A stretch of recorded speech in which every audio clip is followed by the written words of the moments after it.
السلام علیکم دوستو، آج کا بیان بہت زیادہ اہم ہونے والا ہے کیونکہ ڈاکٹر اسرار احمد صاحب نے تھرڈ ٹیمپل جو مسجد اقصی پر بنایا جائے گا اس کے بارے میں کچھ مسائل بیان کیے ہیں۔ تو آئیے جانتے ہیں کہ اس ویڈیو میں ڈاکٹر اسرار احمد صاحب کیا بتاتے ہیں۔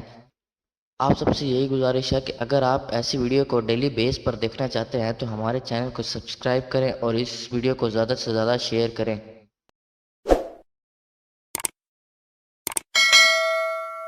پڑھنا چاہیں تو کتاب الملاحم میں پڑھیے۔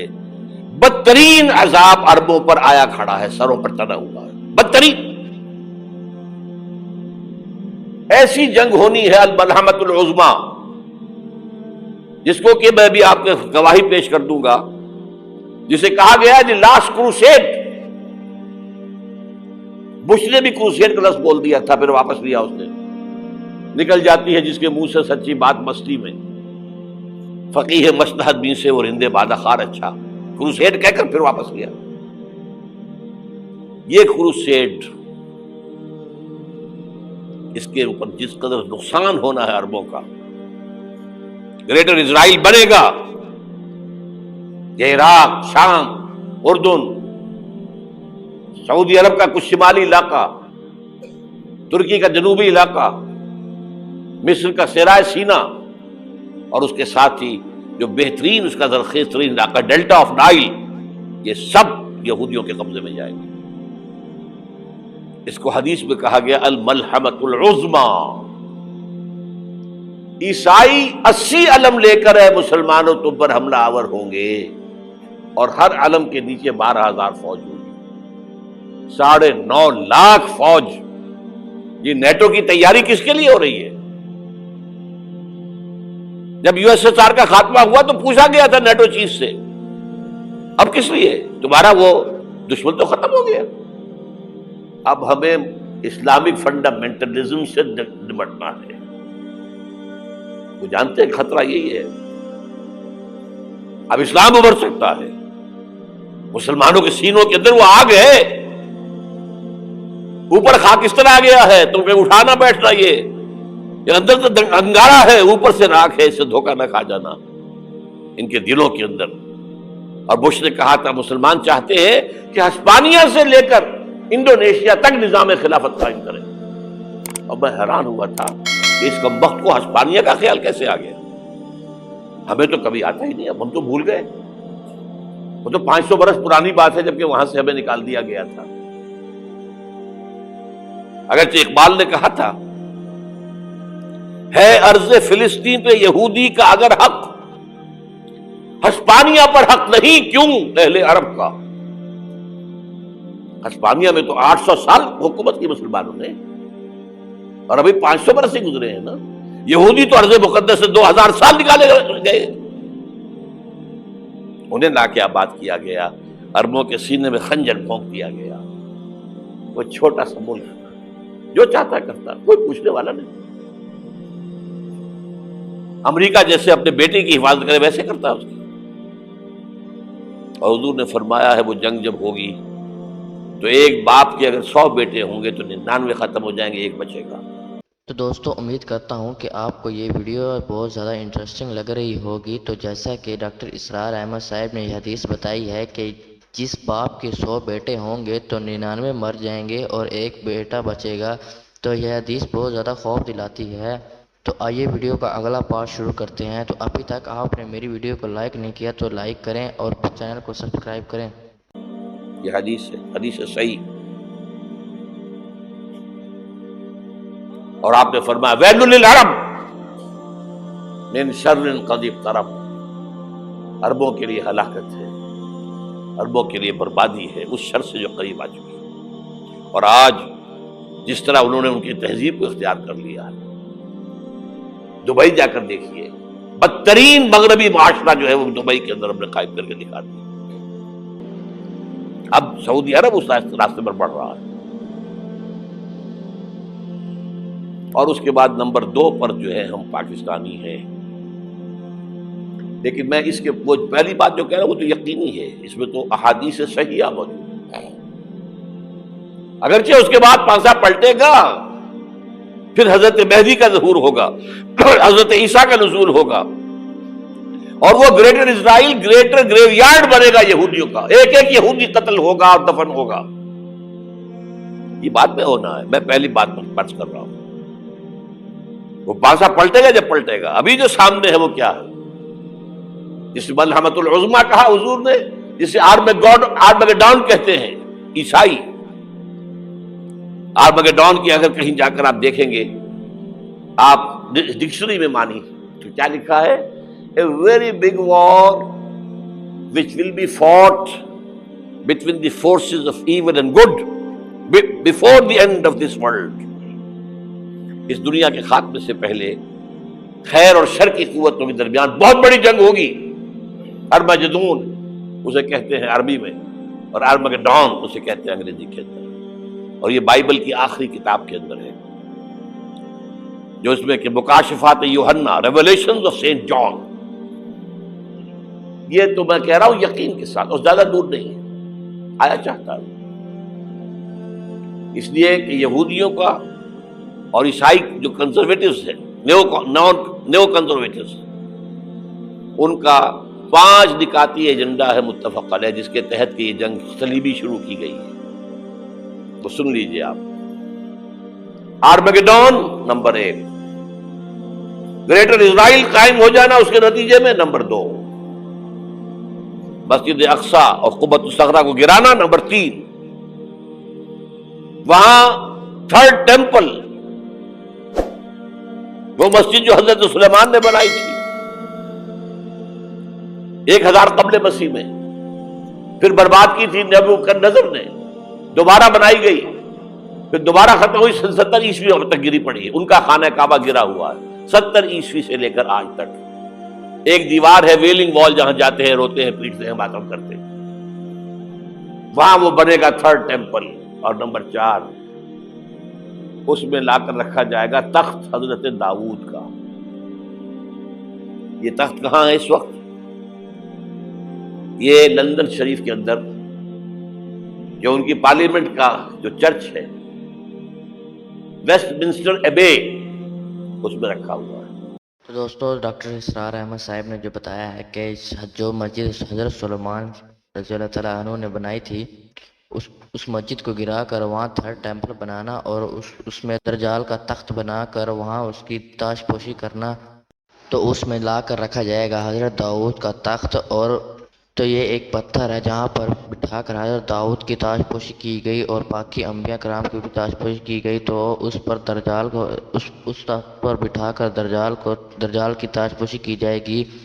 تو آئیے ڈاکٹر اسرار احمد صاحب نے آگے بھی کچھ فرمایا ہے، تو آگے بھی کچھ دیکھتے ہیں. ایک پتھر تھا جس پر بٹھا کر حضرت داؤد کی تاج پوشی ہوئی، پھر حضرت سلیمان کی ہوئی، پھر وہ پتھر رکھ دیا گیا جب حضرت سلیمان نے بنایا ہیکل مسجد اقصی. وہاں رہا وہ.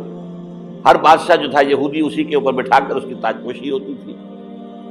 سن 70 میں ٹائٹس نے گرایا اسے، ہیکل کو. وہ پتھر لے گیا، وہاں سے روم گیا، روم سے آئرلینڈ گیا، آئرلینڈ سے اسکاٹ لینڈ آیا، اسکاٹ لینڈ سے انگلینڈ آیا، اور اب وہ رکھا ہوا ہے 14ویں صدی عیسوی سے آج تک. وہ ویسٹ منسٹر ایبے میں رکھا ہوا، ایک کرسی کی سیٹ میں اسے بنا دیا گیا ہے تخت کی شکل میں. اب انگریزوں میں کوئی ملکہ ہو، کوئی بادشاہ ہو جس کی بھی تاج پوشی ہونی اس میں ہو، یہ لا کر رکھا جائے گا تھرڈ ٹیمپل میں. اور اس پر یہودیوں کے خیال کے مطابق ان کا مسیحا آئے گا جو مسیح دجال ہوگا. عیسائیوں کے خیال کے مطابق حضرت عیسیٰ آئیں گے، وہ ہمارا بھی خیال ہے حضرت عیسیٰ آئیں گے علیہ السلام. بہرحال یہ تو بعد کی باتیں ہیں نا. اس وقت جو میں عرض کر رہا ہوں، عربوں پر بہت بڑا عذاب. اور پاکستان کا معاملہ البتہ یہ ہے، میں یقین سے نہیں کہہ سکتا. ہینگنگ ان دی بیلنس، ہو سکتا ہے اللہ تعالیٰ ہم پر رحم فرمائے، ہو سکتا ہے، اگرچہ اس کی کچھ شرائط ہوں گی. چمن کے مالک اگر بنا لیں موافق اپنا شعار، اب بھی چمن میں آ سکتی ہے پلٹ کر چمن سے روٹھی بہار. اب بھی ہو سکتی ہے. اور یہ بھی ہو سکتا ہے کہ اللہ تعالیٰ نے معجزانہ طور پر ہمیں ملک دیا، ہم نے اللہ سے بدعہدی کی، وعدہ خلافی کی، غداری کی، لہذا سزا دی جائے اور ہم سے یہ ملک چھین لیا جائے. It's just possible. دور نہ سمجھے، اسے انہونی بات نہ سمجھے. جو گھیراؤ ہو رہا ہے آپ کا، آپ کے مغرب میں نیٹو فورسز اور مشرق میں بھارت فورسز، بھارتی فورسز گدھوں کی طرح بیٹھے ہوئے انتظار کر رہے ہیں پاکستان اور ڈسٹیبلائز ہو جائے، یہاں اور بدامنی ہو جائے۔ اب لاہور میں پھر آج دھماکے ہو گئے ہیں، 2 دن پہلے کا دھماکہ میں سہ کے آیا ہوا ہوں، آپ کے سامنے بیٹھا ہوں۔ وہ جانیں بچی ہیں جو ہماری اکیڈمی کا حشر ہوا وہ تو میں آپ کو نہیں بتا سکتا۔ یہ سارا کیوں ہو رہا ہے؟ تاکہ یہاں بدامنی ہو جائے اور ہمیں جواز مل جائے، مغرب سے نیٹو فورسز داخل ہو جائیں، مشرق سے بھارتی فورسز آ جائیں اور ہمارے ایٹمی دانت توڑ کر اور پھر ہمیں بھارت کے سامنے ڈال دیا جائے۔ نو ڈو ایز یو لائک۔ یہ ان کا نقشہ ہے، ہوگا کیا وہ اللہ جانتا ہے، ہوگا وہ جو اللہ چاہے، لیکن اللہ کا چاہنا جو ہے وہ کس پر منحصر ہے؟ یہاں انقلاب برپا کرو، یہاں اسلام لاؤ۔ اگر دھندوں میں لگے رہو گے تو وہ خود بخود نہیں آ جائے گا انقلاب۔ صحابہ نے جانیں دی تھی، کتنی تکلیفیں اٹھائی تھی، 12 برس تک مکی دور کے اندر با نشہ درویشی در ساد و دمادم زن جو پختہ شبی خدرا بر سلطنت جم سن۔ یوم طائف یاد ہے جو حضرت عائشہ فرماتی ہے کہ میں نے پوچھا تھا حضور سے کہ یوم احد سے زیادہ سختی بھی آپ پر کبھی آئی؟ یوم احد پر کیا ہوا تھا؟ تلوار کا وار پڑا تھا آپ کے چہرہ مبارک، یہ جو رخسار کی ہڈی ہے اس کے اندر وار گیا ہے، اوپر خود کی 2 کڑیاں تھیں وہ اس میں گھس گئیں، 2 دندان مبارک شہید ہوئے۔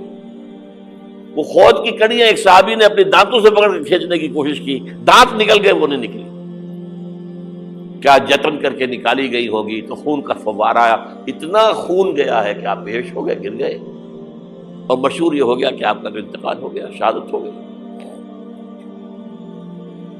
یہ سیرت کبھی پڑھی ہے؟ حضرت عائشہ کے ہوش کا تو یہی دور تھا نا۔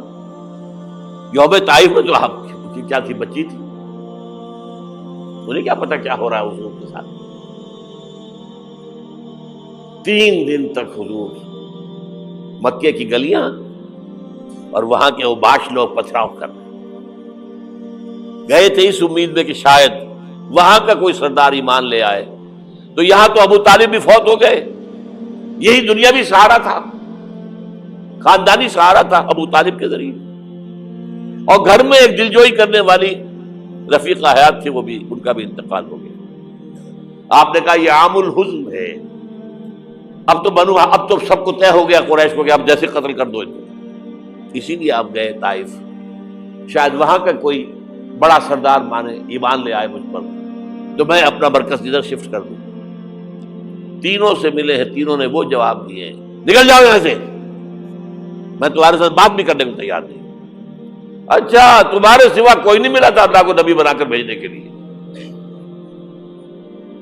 دیکھو جاؤ، میں بات نہیں کرنا چاہتا، ہو سکتا ہے میں بے عزتی کر بیٹھوں، واقعی تم اللہ کے نبی ہو تو میں مارا جاؤں گا، جاؤ جاؤ جاؤ۔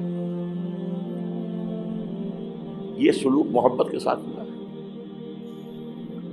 اور پھر چھوکروں کو، اسٹریٹ ارچنز جنہیں آپ کہتے ہیں، اشارہ کیا تھا، خبر لو ان کی، پتھراؤ ہو رہا ہے، ساتھ کوئی ہے ہی نہیں، ایک آدمی صرف، زید ابن حارثہ۔ اب سامنے سے پتھر آ رہے ہیں تو حضرت زید آگے آ جاتے ہیں، ڈھال بنتے ہیں، مجھے لگے پتھر حضور کو لگے، آپ پیچھے سے آ رہے ہیں، چاروں طرف سے تو ڈھال نہیں بن سکتا ایک شخص، جسم لہو لہان، خون جا کر جوتیوں میں جم گیا ہے، جوتی اتر نہیں دی۔ پھر وہاں سے واپسی پر جو دعا مانگی ہے، اللہم الیک اشکو ضعف قوتی وقلت حیلتی وہوانی علی الناس، اے اللہ تیری جناب میں فریاد لے کر آیا ہوں اپنی قوت کی کمی کا، اپنے وسائل کی کمی کا، اور جو ذلت و خواری ہو رہی ہے لوگوں کے سامنے، الا ملتقنونی، مجھے کس کے حوالے کر دیا ہے، الا بعیدی یتجہمونی، یہ میرے اوپر ہجوم کر کے آ جائے، حملہ کرے، اور عدو من لگتا امرے، یہ دشمن کے حوالے میرا معاملہ کیا، جو چاہے کر دے وہ۔ لیکن پھر عبدیت غالب آتی ہے، ان لم یکن علی غضبک فلا ابالی، اللہ اگر تو ناراض نہیں ہے تو مجھے کوئی پرواہ نہیں، سر تقدیم خم ہے جو مزاج یاد میں آئے۔ مجھے اندیشہ یہ ہے کہ تو ناراض تو نہیں ہوگی. یہ تکلیفیں جھیلی ہے. سینکڑوں صحابہ نے جانوں کا نذرانہ پیش کیا ہے. احزاب کی جنگ میں فاقوں پر فاقے ہو رہے تھے اور ان فاقوں کی حالت میں خندق کھودنے کا حکم ملا ہے. لوگوں کی کمریں دوہری ہو رہی ہیں، پتھر باندھے ہیں اپنے پیٹوں سے، اپنی چادروں کے ساتھ کس کر کمر دوہری نہ ہو جائے. اور جب صحابہ کدالیں چلا رہے ہیں تو کیا کہہ رہے ہیں؟ نحن الذین بایعوا محمدا علی الجہاد ما بقینا ابدا اللہم لا عیش الا عیش الاخرہ. صحابہ کہتے تھے ہم وہ لوگ ہیں جنہوں نے محمد سے بیعت کی ہے کہ جہاد کرتے رہیں گے جب تک جان میں جان نکل جائے تو بات اور جان ہے، چاہے ابھی بھوک سے کمر دوڑی ہوئی جا رہی، جان تو ہے. اور ایک دفعہ کہتے تھے اللہم لا عیش الا عیش الاخرہ، اللہ عیش زندگی تو آخرت کی زندگی ہے. اور حضور فرماتے تھے، حضور کے بیٹھے ہوئے نہیں تھے گاؤں تکیہ لگا کر، پتھر اٹھا اٹھا کر خندق میں سے لے جا کر باہر پھینک رہے تھے. جب صحابہ کہتے ہیں اللہم لا عیش الا عیش الاخرہ، حضور فرما رہے ہیں فاغفر الانصار والمہاجرہ، اے اللہ ان انصار اور مہاجرین کی مغفرت فرما دو. پھر حضور کی خدمت میں کچھ لوگ آئے، حضور اب یہ فاقہ ناقابل برداشت ہو گیا، دیکھیے ہم نے یہ پتھر باندھے ہوئے اپنے پیٹ کے ساتھ. حضور نے کرتا اٹھا کر دکھایا، وہاں 2 پتھر بندھے ہوئے. یہ ہے سیرت النبی. آپ کس چیز کو سیرت النبی سمجھتے ہیں؟ بہرحال اس موضوع پر میری ایک کتاب ہے منہج انقلاب نبوی، کہ انقلاب کیسے آیا تھا. اگر دل میں ذرا بھی آرزو پیدا ہو گئی ہو کہ اللہ قبول کر لے مجھے بھی، مجھے قبول کر لے اس کام کے لیے، تو وہ کتاب آپ کے لیے مسٹ ہوگی. تو دوستو یہاں پر آپ ڈاکٹر اسرار احمد کے دوسرے بیان کو لایا جا رہا ہے جو انہوں نے 2 سال بعد بیان کیا. یہ بیان بھی تھرڈ ٹیمپل کے بارے میں ہے. تو یہ بیان بہت زیادہ تفصیل میں ہے کہ تھرڈ ٹیمپل کی بنیاد کہاں سے شروع ہوگی اور دجال کا کیا کیا کرے گا، تو حضرت امام مہدی کب آئیں گے، تو یہ سب باتیں تفصیل سے بتائی گئی ہیں. تو اس بیان سے ہمارے ساتھ جڑے رہیں. تو آئیے ویڈیو کا آغاز کرتے ہیں.